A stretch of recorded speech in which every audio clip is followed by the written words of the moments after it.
Polavaram diaphragm wall నిర్మాణ పనులను మేఘా సంస్థకి అప్పగించారు. ఢిల్లీలో ఈ మేరకు చంద్రబాబు, కేంద్ర జలశక్తి మంత్రి సిఆర్ పాటిల్ మధ్య చర్చ జరిగింది. అలాగే 2022 ధరల ప్రకారమే డయాఫ్రమ్ వాల్ నిర్మిస్తామని మేఘా సంస్థ అంగీకారం తెలిపింది. అదనపు భారం పడకుండా నిర్మాణ బాధ్యతలను మేఘాకి అప్పగించాలని సూత్రప్రాయంగా అంగీకారం చేసుకున్నారు. ఇక టీడీపీ హయాంలో పోలవరం పనులు చేసిన ట్రాన్స్ట్రాయ్, నవయుగ కంపెనీలు జగన్ ప్రభుత్వంలో మేఘాకు నిర్మాణ సంస్థకు బాధ్యతలు అప్పగించారు.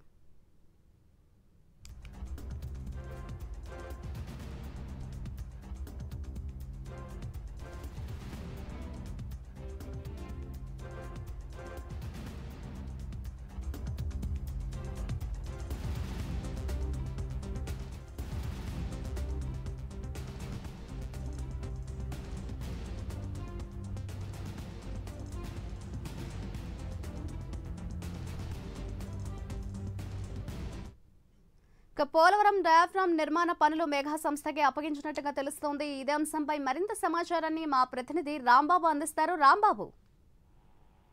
థ్యాంక్ యూ మాదిరి. ఏదైతే పోలవరం ప్రాజెక్టుకు సంబంధించి కీలకమైన డయాఫ్రామ్ వాళ్ళు దెబ్బతిన్న పరిస్థితుల్లో చంద్రబాబు ప్రధానంగా దాని మీద దృష్టి పెట్టిన పరిస్థితి ఉంది.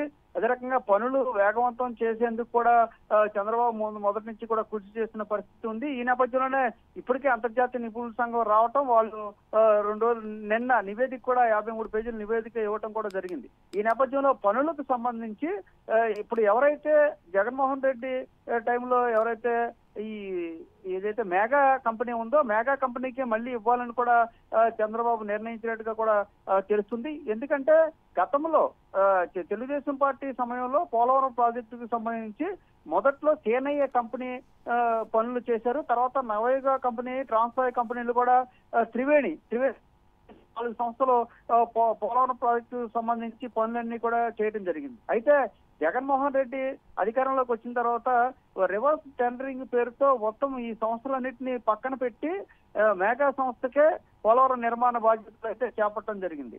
అయితే పనులు ప్రస్తుతం వైసీపీ అధికారంలో ఉన్నప్పుడు మొత్తం పనులు పూర్తిగా మందగించడంతో పాటుగా పోలవరం ప్రాజెక్టు నత్తనడక కాదు కదా, కనీసం నిలిచిపోయిన పరిస్థితి అయితే ఉంది. ఈ నేపథ్యంలో చంద్రబాబు నాయుడు నిన్న ఢిల్లీ వెళ్ళిన క్రమంలో మేఘా సంస్థకు సంబంధించిన కంపెనీ ప్రతినిధులు కూడా మాట్లాడటం జరిగింది.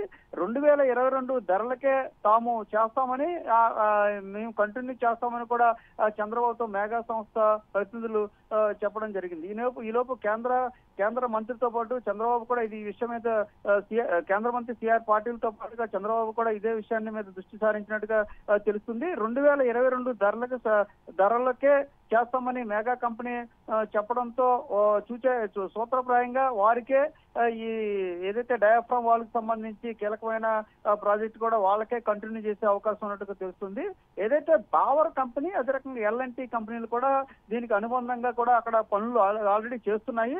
ఇప్పుడు కీలకంగా గెట్ క్రౌడింగ్ అనేది, అంటే ఇసుకని గడ్డగట్టి ఈ ఏదైతే డయాఫ్రామ్ వాళ్ళకి సంబంధించిన కీలకమైన పనులు ఆ సంస్థ భాగస్వామ్యంతో ఉన్న బావర్ కంపెనీ, అదే రకంగా ఎల్ఎన్టీ కంపెనీ చేస్తున్నాయి. కాబట్టి ఆ సంస్థకే ఇవ్వటం గతంలో మాదిరిగా వైసీపీ ప్రభుత్వం లాగా తాము అధికారంలో ఉన్నప్పుడు ఏ కంపెనీలు అయితే పక్కన పెట్టినాయో మళ్ళీ ఈ కూటమి ప్రభుత్వం అధికారం వచ్చింది కాబట్టి ప్రస్తుతం చేస్తున్న వైసీపీ ప్రభుత్వంకి ఇచ్చిన ఏదైతే ఈ మేఘా కంపెనీ కాంట్రాక్టులు రద్దు చేయకుండా వారికే పనులు చేసే నిమిత్తం కూడా వాళ్ళకి 2022 ధరలకే వీళ్ళు పనులు చేస్తా ఒప్పుకున్నందుకు నేపథ్యంలో వాళ్ళకే కాంట్రాక్ట్ ఇవ్వాలని కూడా సూత్రప్రాయంగా అంగీకరించడంతో పాటు పనులు వేగవంతం చేయాలని కూడా వాళ్ళకి సూచించినట్టుగా తెలుస్తుంది. ఈ నేపథ్యంలో పోలవరాన్ని త్వరితగతిన పూర్తి చేసేందుకు చంద్రబాబు నాయుడు కంకణం కట్టుకున్న నేపథ్యంలో మళ్ళీ కంపెనీ మారిస్తే అక్కడ మరి వేరే కంపెనీ వచ్చినప్పుడు కొన్ని ఇబ్బందులు ఉంటాయి కాబట్టి ఆ కంపెనీకే ఈ